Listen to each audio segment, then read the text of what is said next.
Looks like we have some visitors with us today. I see some people in the chat box.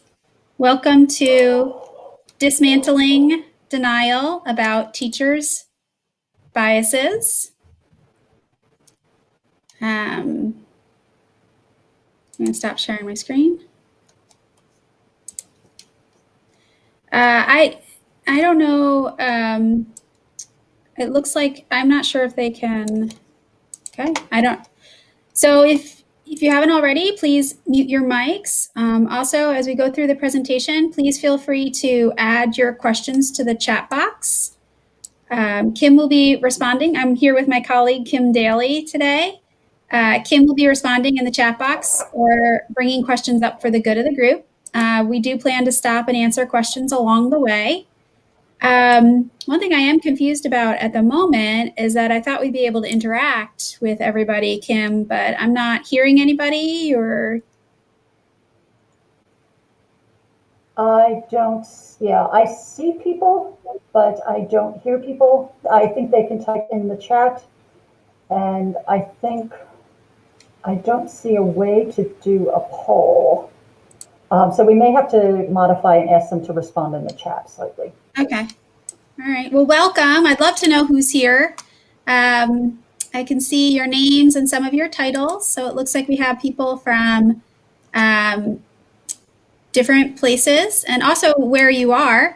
I'd love to know where you are, how far we're reaching. The other day I had someone in a session from Ireland, and that was very exciting. So if you want to introduce yourself in the chat, please feel free to go ahead and do that now. And while you're doing that, I'll take a minute to introduce myself. My name is Ann Horak, and I am a research faculty at George Mason University. I began my career as an English language arts teacher in North Carolina. I became involved in the work I'm currently doing when I took a position as a program specialist for gifted programs. That led me to serving as a liaison to Mason for collaborative partnerships. Out of that came Project Excel and ultimately this project, Project Ignite. With me today is Kimberly Daly. Kim, would you please introduce yourself? Sure. Hello, my name is Kimberly Daly. Kim is perfectly fine. I started my career teaching English in New Jersey, and I spent 15 years in PK-12 classrooms. I currently serve as the coordinator for Project Ignite, and I teach pre- and in-service teachers all over the world for George Mason. This connects my research and teaching interests and expertise in advanced academic programs and diverse learners. So let's move on. Okay. There we go. So in this session, we will describe how Project Excel Ignite, which we call E-Ignite or sometimes just Ignite for short, it's a federally funded Jacob K. Javits project, and we will describe how in Project E-Ignite, we use our professional learning, which is grounded in a problem of instructional practice and modeled after our award-winning problem-based learning units, to positively impact student outcomes with a special focus on culturally and linguistically diverse students in gifted education. We will specifically discuss how using the key techniques of perspective taking, data analysis, and video reflection to engage teachers in developing a resolution for the real-world problem, and also to dismantle denial about implicit bias and improve equity and access for all students. So we want to do our land acknowledgement. We want to talk about where we are. So we are in Virginia, in the United States. We work at George Mason University. George Mason, the namesake of our university, was the author of the Virginia Declaration of Rights and the Virginia Bill of Rights and Constitution. This is the document that the U.S. Constitution was based on. We'd like to take a moment to acknowledge that Mason was a slave owner. No words can rectify the wrongs imposed upon those who were enslaved. However, we state this acknowledgement to honor and preserve their histories and stand in solidarity to foster as much reconciliation as humanly possible. So this map shows about where we are geographically. We are on the East Coast, just outside of Washington, D.C. It's about 5 p.m. here. And right now, the weather is unseasonably cold. It still feels like winter. We live in one of the wealthiest areas in the country. We often refer to it as the bubble, but we have a lot of diversity here as well. In fact, Mason is known as the most diverse campus in Virginia. So this quote shows the impetus and catalyst for this work. This is how we started to think and talk about bias and denial. I think you will all pick up on the inherent contradiction in this quote. This is what I would hear from teachers when I started my position in central office as the advanced academic specialist. One of my responsibilities was to conduct professional learning. And this is what I would hear from teachers when I was sharing with them this work that we're doing with problem-based learning. I should say, I truly believe teachers are good people who come at this work doing their best, or really intending to do their best. Where I think this comment was coming from was that at the time the teachers were sharing it with me, they were largely unaware of their biases.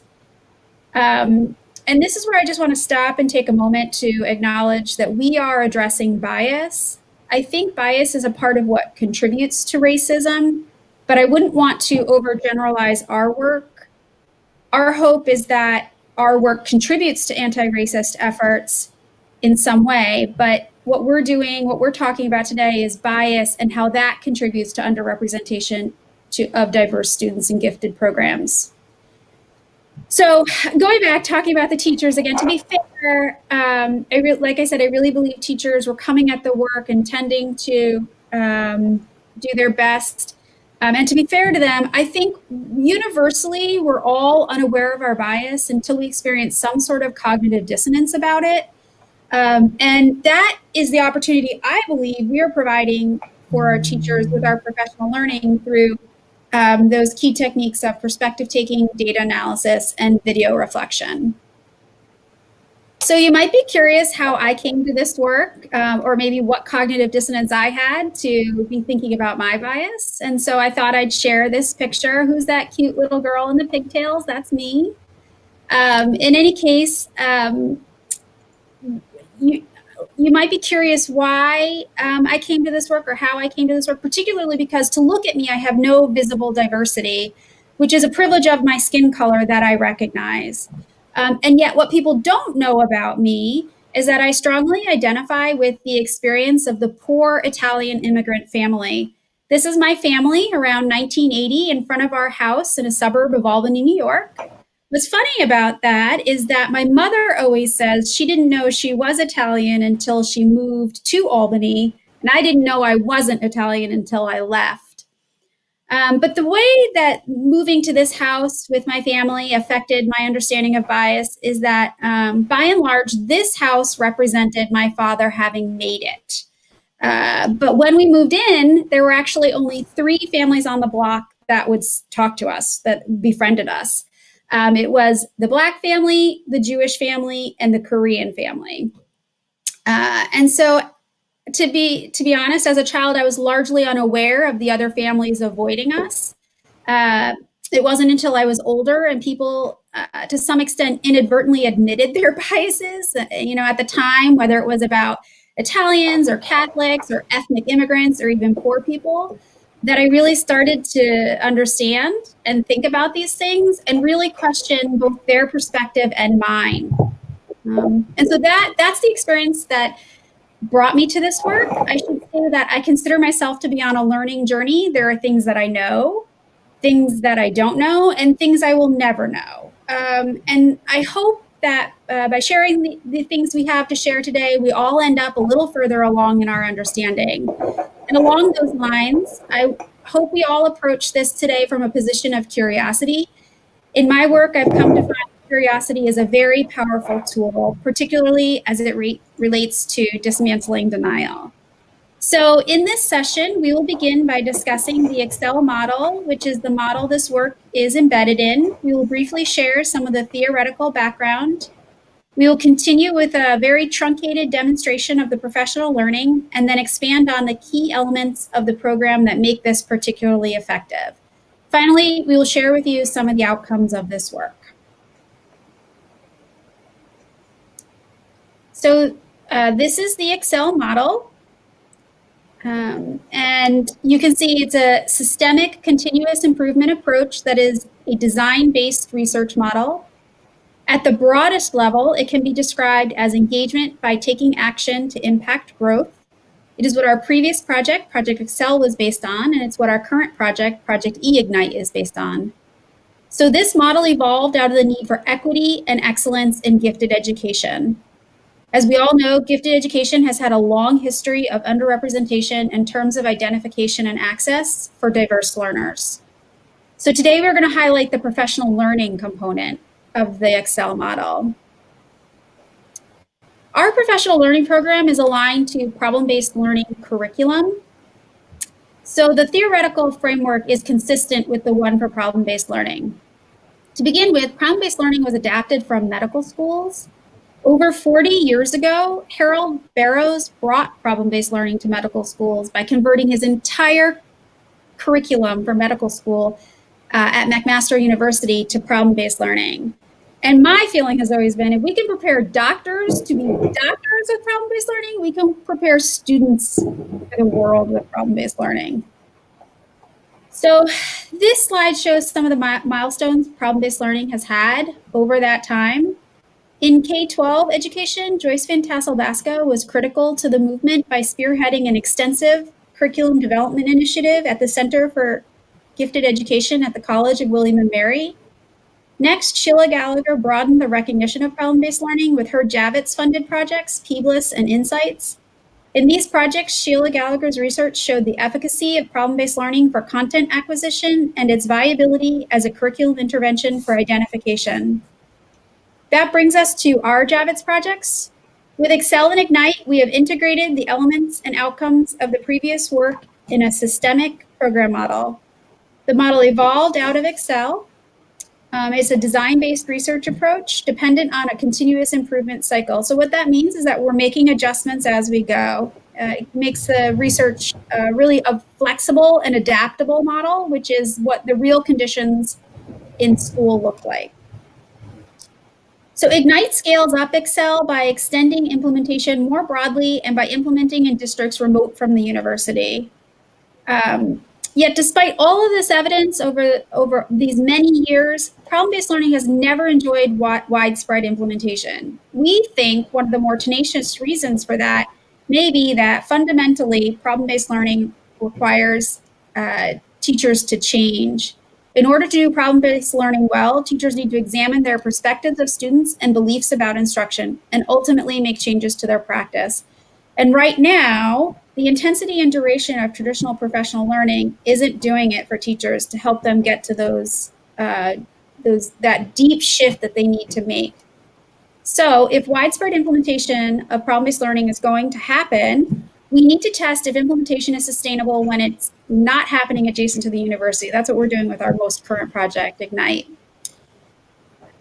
So, but first, let's move on and take a look more specifically at problem-based learning. Problem-based learning is one type of urgency-based learning approach that falls under the umbrella of inquiry instruction. This slide shows the most common types of inquiry-based instruction: problem-based learning, case-based learning, inquiry-based learning, and problem solving. These are often used interchangeably, but they are different models and different strategies. But regardless, if teachers are doing them in the classroom, we're happy and it's good for kids. The two that are most often discussed interchangeably are problem-based learning and project-based learning. However, they are distinct from each other. This slide shows the main differences. Most notably, problem-based learning is really focusing on those higher level skills, analysis, synthesis, evaluation, through the resolution of the ill-structured problem. And it's putting students in the position of being a stakeholder and an apprentice in solving this problem. Whereas project-based learning is really focused on the student staying in the role of student and applying the knowledge to solving a specific structured project. Kim, do you want to add anything here? Sure. One thing that I noticed about the difference between problem-based learning and project-based learning is that problem-based learning is often interdisciplinary or even transdisciplinary. Project-based learning can be interdisciplinary, but often students are set within one disciplinary boundary. In problem-based learning, students move between disciplines flawlessly, and they don't really think in the paradigm of it's now time for science or this is English skill work. Thank you. You're welcome. So, in the model that we're using, which was adapted for K-12 education by Steppen and Pike, there are 5 phases. This shows the 5-phase model that we use, and this is what makes it different from the other examples I shared earlier. So the other examples might be a strategy or something you do isolated, but these 5 phases all together are what we're calling problem-based learning. Most notably, it starts with engagement. The engagement is really exciting. It's got some emotional heat. There's a deadline to it. You find out the urgency of the problem. It then goes into the inquiry and investigation where the students do their research. A part of this, but separate from it, is the problem definition. This is where students frame the problem. Because it's an ill-structured problem, it can be framed in different ways based on the constraints that the students have uncovered. And so they need to frame the problem because that's going to affect what their resolution is. And that's where they present their solutions to the problem. And then the debriefing. They reflect, teachers cover any missed objectives, they have an opportunity to bring speakers in.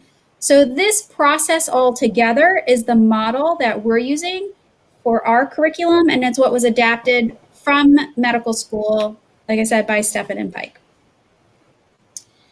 Also, problem-based learning was always meant to be simultaneously a change in curriculum and instruction. This slide shows the key instructional differences. The first is what I mentioned, the ill-structured problem. I always like to say ill-structured, not unstructured. That's one of the pieces that makes our teachers nervous when they start to do problem-based learning. It's ill-structured, not unstructured. We can almost tell you with precision how that's going to unfold, although it feels like to the students that it's all brand new and it's happening in the moment, and that's the part that's really compelling and engaging. Also, it's the other instructional difference is the cognitive apprenticeship with the teacher and the student. So this is where the teacher's role shifts to one where they are engaging the student in a cognitive apprenticeship. And that's characterized by a lot of coaching students with metacognitive questions, modeling open-mindedness and curiosity, and really creating an environment for student self-directed learner. And then finally, the student as stakeholder. This is important. It's not only the teacher's role that changes here, but it's also the student's role. And they go from in more traditional instruction where they might be passive recipients of information to this more engaged role as stakeholders where they have authority, accountability, and responsibility for the problem. And when teachers do that piece of it well, you really see the increased agency that the students have over themselves, their learning, and what they feel like the world too, being able to contribute to these problems. So, want to take a moment to just chat with you briefly here. So as you can see, these instructional differences mean that the role of the teacher fundamentally changes. And we know that the intensity and duration of traditional professional learning isn't powerful enough to support teachers in making the type of deep shift that they need to do this well, let alone their beliefs and perspectives. The kind of shifts we really need them to make to dismantle that denial. So one thing we realized was that we needed to create professional learning sessions that engaged teachers in a way that was authentic to how their students would be learning. We knew this was important if we wanted them to examine their perspectives on instruction. And we realized we needed to implement professional learning in recursive learn, teach, learn sessions if we were going to get teachers to a deep level of reflection and if they were truly going to examine their beliefs. And we knew we needed to align the sessions to project objectives and school objectives if they were going to feel comfortable with implementation. What this means is that our professional learning program is conceived and executed as a problem professional practice learning experience, or what we affectionately like to call the POPL. This means that our teachers are exposed to problem-based learning in the same way problem-based learning unfolds for their students. This includes the discomfort of ambiguity from the ill-structured problem and the powerful motivation of curiosity, along with the compelling nature of the storyline. It really helps to make real why this type of instruction is motivating and engaging to our students.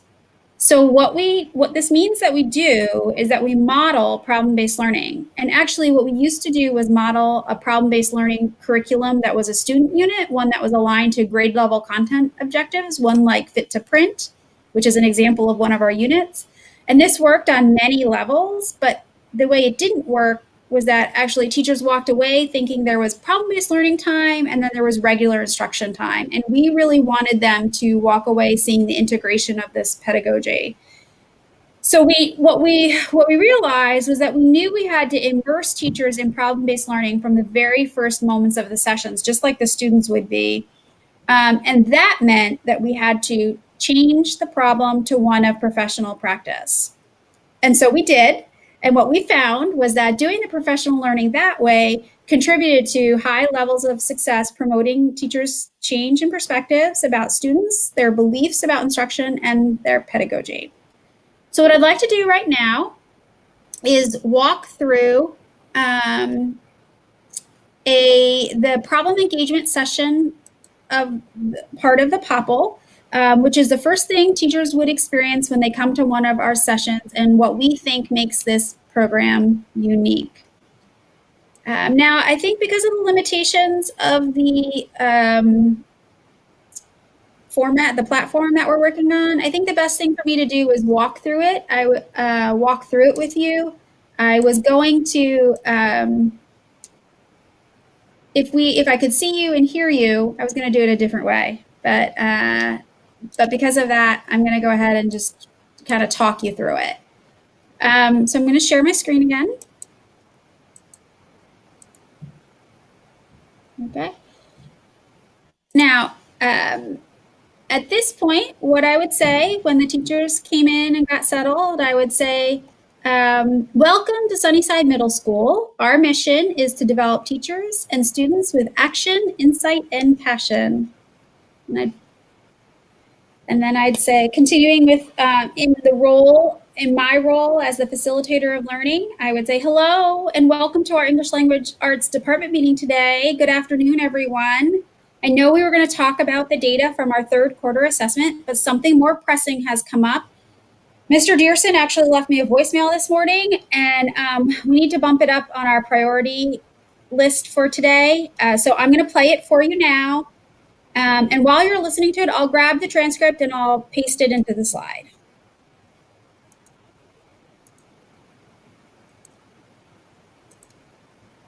Hey, how's it going? Terrence here. As Project Excel lead team, our primary focus for this year, right, is to reverse the trend, showing substantial discrepancy between the numbers of white/Asian students and culturally, linguistically, and economically diverse students enrolled in advanced courses, right? And this issue is particularly urgent for students who are linguistically diverse, meaning our English learners, right? This population heavily overlaps with our students who are also culturally and or economically diverse. National data shows nearly 1 in every 10 students is an EL student, but less than 3% are enrolled in gifted programs. Sunnyside data reflects this national trend. And considering 21% of our students are EL and yet less than 1% are enrolled in advanced courses, this is definitely a problematic situation, and it's an alarming trend.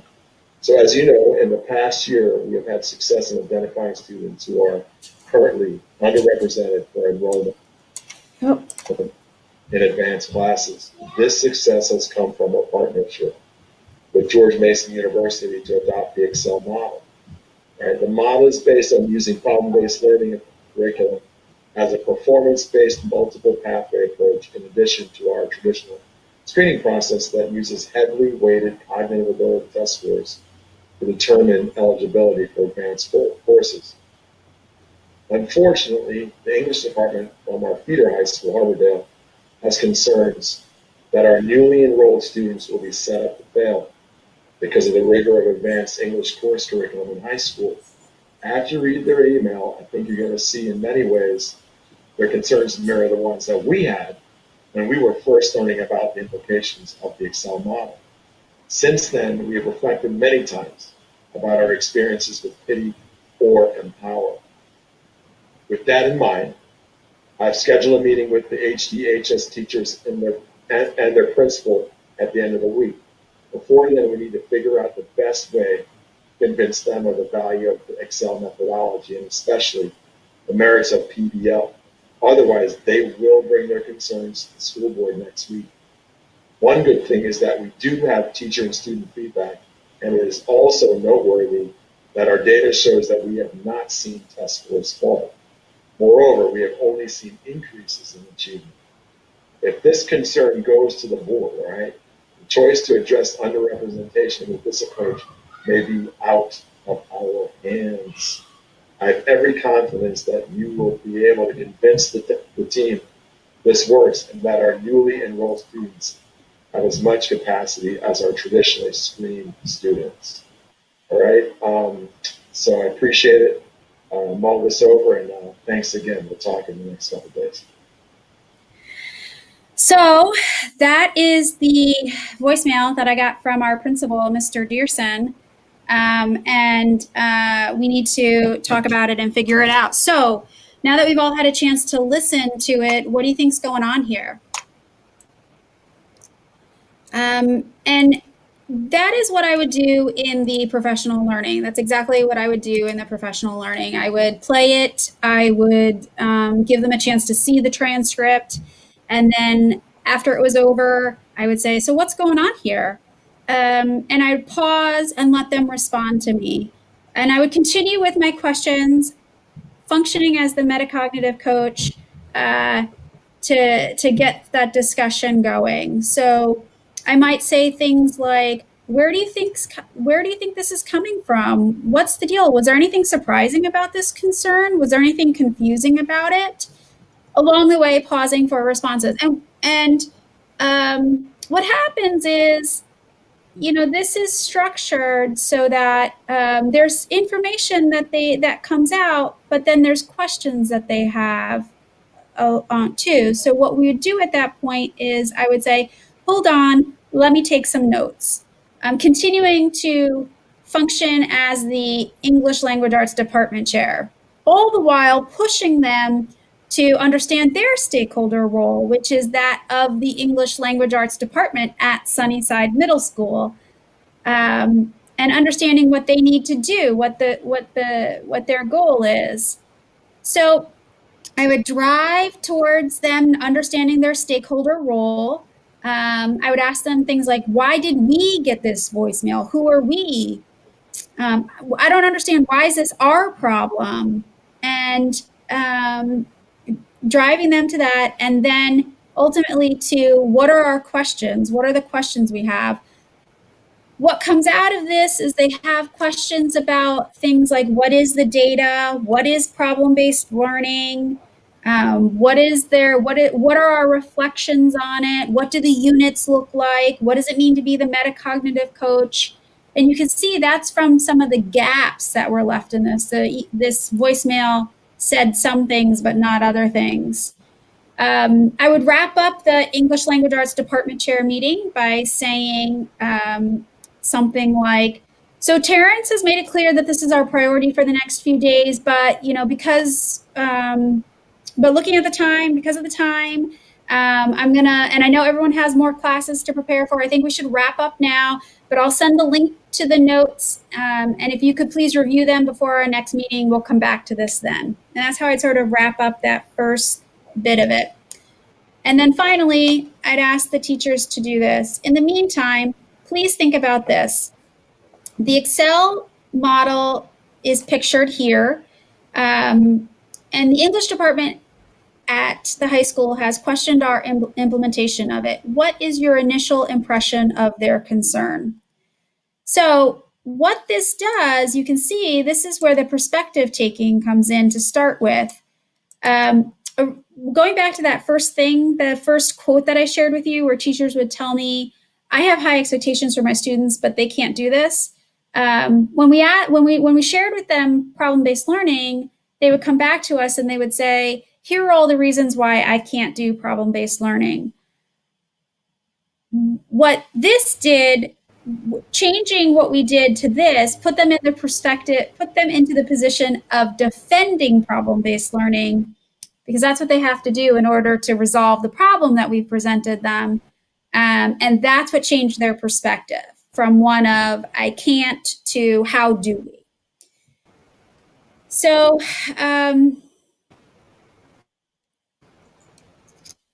what I'd like to do now is just look at you again, look at all of you again so you can see me, okay? So the other pieces of this that are important is that it introduces the urgency of the problem. We have a deadline. The deadline is the end of the week, so we have to figure this out. And then there's the reflection that they walk away with that I shared with you. What is your initial impression of their concern? What's really important about this is that it keeps them in the perspective of the stakeholder. We didn't step outside of the problem for reflection. Like we didn't say, so what do you think of problem-based learning? Or what do you think of teachers who won't teach problem-based learning? Or what do you think of the Excel model? We kept them right in that role. What do you think of what is your impression of their what is your initial impression of their concern? At this point, when we bring teachers in, they're still taking on the stakeholder role. They may not fully be immersed in it. And that's one of my jobs as the facilitator, to continue to immerse them further into the role. And that's very much like the students. Like the students, they try to hover above it.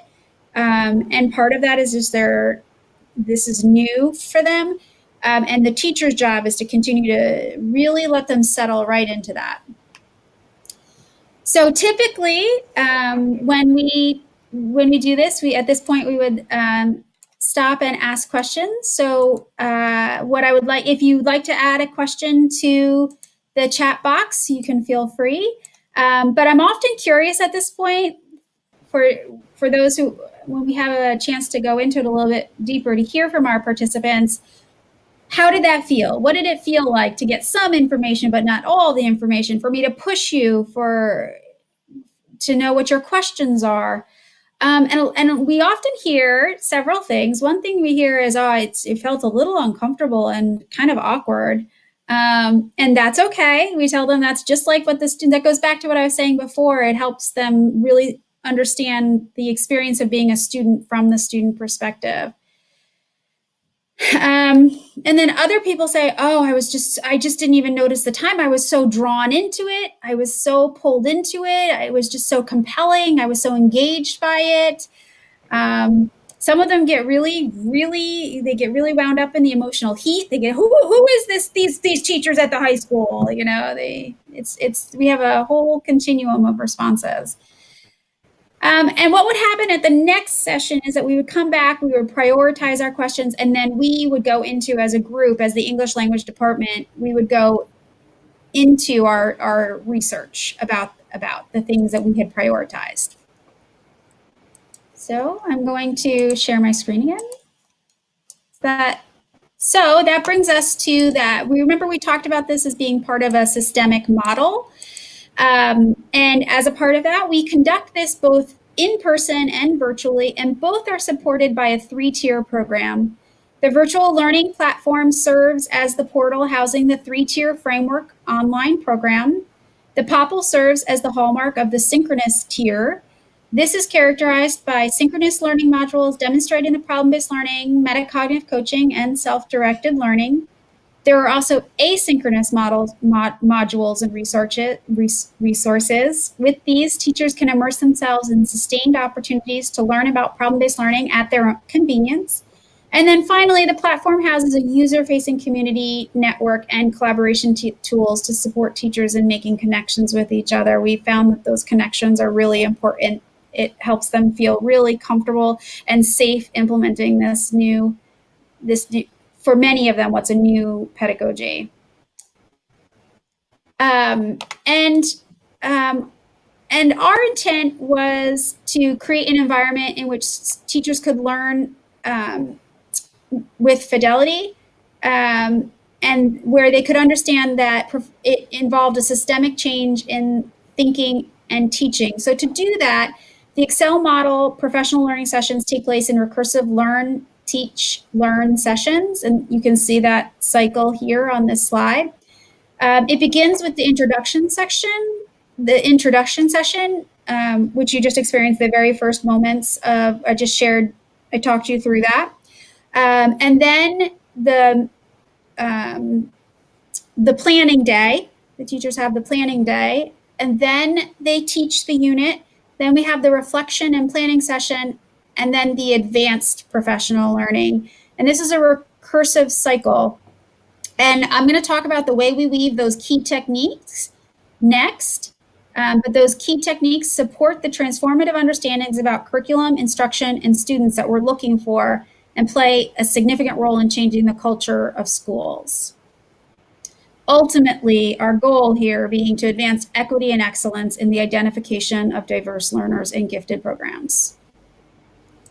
So the challenge was to craft professional learning sessions that engage teachers in understanding the context of the underrepresentation problem in gifted programs. That was the piece that required the data analysis. The design of the problem-based learning curriculum, and that was a piece that required the perspective taking. And the specific instructional methods and strategies needed to facilitate problem-based learning effectively. And that's the piece which required the reflection. So the very abbreviated version of the problem engagement, which I just shared with you, gave you a sense of that perspective taking. We actually asked the teachers to take on the perspectives of this English language arts department who has been implementing problem-based learning.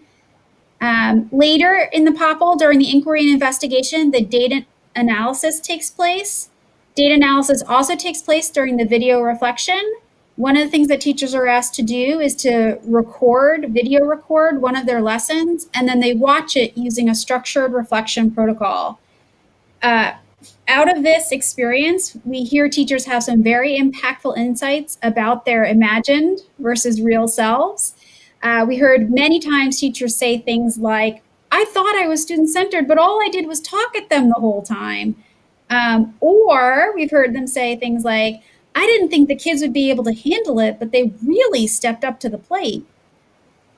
So in this way, using these key techniques, teachers confronted their assumptions, grappled with their cognitive dissonance, and this experience served to dismantle their denial. And we're going to move on so that Kim can share with you more specifically the outcomes about how we know that happened. But before we do, I want to just remind you that these didn't happen in isolation. They were a part of that systemic model that we shared earlier.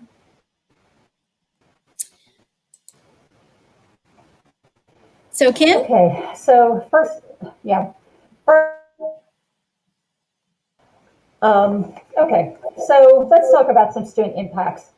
So by implementing a strong professional learning program that puts teachers in the same types of roles that they will later guide their students through, we're modeling the kinds of behaviors that teachers should model for students. There are three major impacts of this. As teachers experience PBL in the same way their students will, they begin to see the ways that all students can be challenged and engaged. They start to see potential. They see possibilities. They change beliefs about students and what they can and cannot do. As a result, during implementation, students master concepts and skills and achievement goes up. Second, as teachers become confident and proficient at facilitating PBL units, student engagement increases. Finally, as teachers see students thrive in PBL environments, they recognize talent in new ways. As a result, more students access gifted programs. Let's move on. Okay. So when teachers reflect on their teaching and classroom practices, it often triggers an evaluation of their pedagogy, beliefs, and perspectives. Our professional learning program forces teachers to consider and change their practice, moving from leading most classroom activities to serving the role of a metacognitive coach and facilitator for students. Teachers grow professionally. They support students in their learning, challenge learners, and see potential. They begin to question previously held beliefs and biases about what students are capable of and what they can achieve. One of the affordances of PBL is that when it is taught with fidelity, it presents students with an experience that may reveal skills, abilities, and dispositions that standardized testing cannot, particularly in diverse learners. When teachers look at all learners equally and reflect on the unique potential in every student, it can impact the lives of culturally, linguistically, and economically diverse learners as students fulfill expectations and master material. Can we move on? So the way we implement problem-based learning and work with teachers helps them reflect on their practice. Video reflection helps teachers see themselves in action, consider changes, and adjust instructional practice. Overall, we saw that teachers' reflection could be characterized as relating to different perspectives and elements of engagement. Teachers often commented on the relationship of engagement to the balance of teacher direction versus student direction, and how this experience was impacting their thinking about traditional classrooms. They also reflected on how strategies and activities were structured and implemented and how that impacted engagement. This includes some discussion focused on managing collaboration, group dynamics, and facilitating discussions. When reflecting on teaching PBL, teachers often have a clear focus. They notice personal effective response, what's effective for teaching in general, and what's effective for teaching problem-based learning. They drew conclusions, explained instructional decision-making, and made plans for future PBL implementation. The steps taken by the teachers ultimately lead to improved PBL practice and wider overall implementation. In addition, teachers are more satisfied and will remain in the classroom longer. So let's move on, and I'll explain more. So during Project Excel, the PBL identification process we employed resulted in the identification of 737 potentially gifted students during years 1 to 5. Analysis of student demographics continue to be conducted using Ford's Relative Difference in Composition Index and the Equity Index. This data continues to help us engage with district and other stakeholders around the topic of increasing underrepresented groups in gifted education.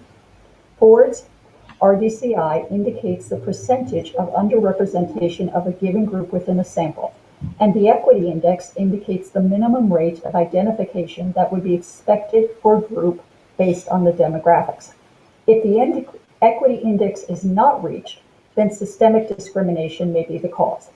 Excel data supports the assertion that PBL identified students are more racially diverse than traditional identification methods. The data supports that PBL identified students in our study are more likely to come from underrepresented groups based on race, ethnicity, socioeconomic status, and linguistic background as compared to traditionally identified students. So let's move on to discuss the impact on perspectives. So this is a quote from one of our 7th grade English language arts teachers. It shows the changing perspective of the teacher and emphasizes a recognition to be open to learning new ideas and deciding what you can use in your classroom. The teacher also expresses a willingness to change their thinking, which will in turn help them grow as a learner and a practitioner. It's important to closely examine your perspectives and then change your practices. This is what increases equity. So let's move on.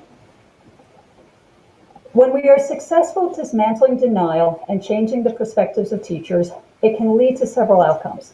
The first is improved PBL practice. Teachers teach PBL with fidelity and serve as a facilitator and metacognitive coach for problem-based learning units.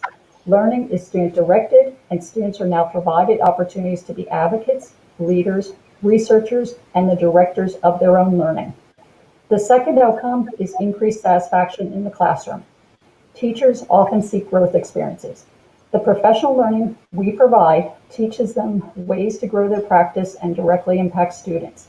They see students differently and reconsider their beliefs and practices. The next outcome is increased retention.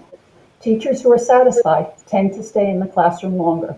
With problem-based learning, teachers are engaging in an opportunity that is often very personalized and requires them to reflect, act, and teach based on their own personal context and the nature of their students. They improve instructional practice, take risks, and learn to tolerate ambiguity, all while staying in the classroom.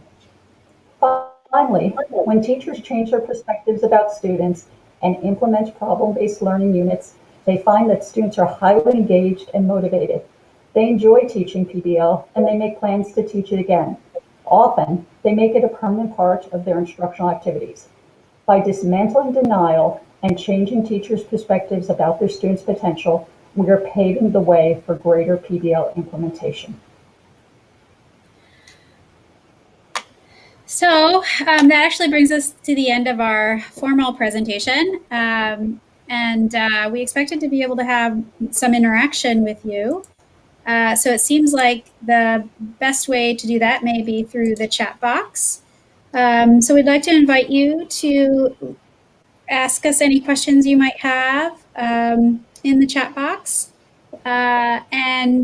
This is, if you have any questions, that is my email address and how you can get a hold of me. But we'd love to hear your thoughts, either now or at another time. But we wanted to thank you for joining us today, and we hope you enjoyed our session.